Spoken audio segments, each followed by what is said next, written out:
Wala na yung sakit? Wala na yung sakit niyan. Medyo po yung bumabalik po kasi. Yung paa niya kasi stroke nga siya eh. Ngayon po medyo kalmado. Kalmado na. Sige nga, te. Lakad mo nga muna, te. Tingin lakad. Lakad.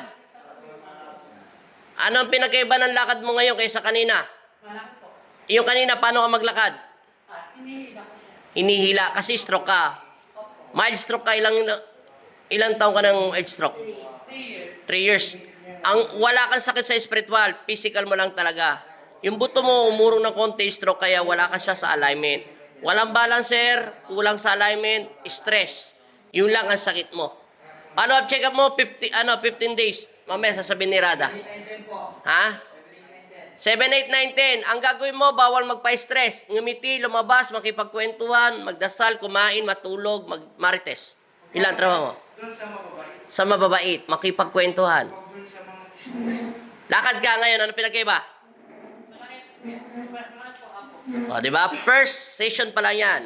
Ano ba ngayon? 23. April 23 pa lang ngayon. Kaya pagbalik mo yan, masipag ka na maglakad, masipag na rin yan lumakad na maayos. Salamat, paalam na kayo. Taga saan kayo? Shoutout sa mga taga Bataan. Pag nakita ka sa Bataan, bakit ka nalakad na mabilis per session mo pa lang? Si Papa God ang nagpagaling sa akin sa pananampalataya ko.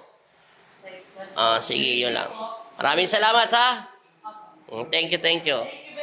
Thank you very much. Ang bilis mo na maglakad, oh. Kanina, para kang banking. Paano siya maglakad kanina, te? Banking.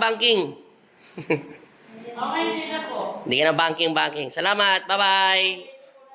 Ay, thank you, Bataan. Shout out to Bataan. Okay.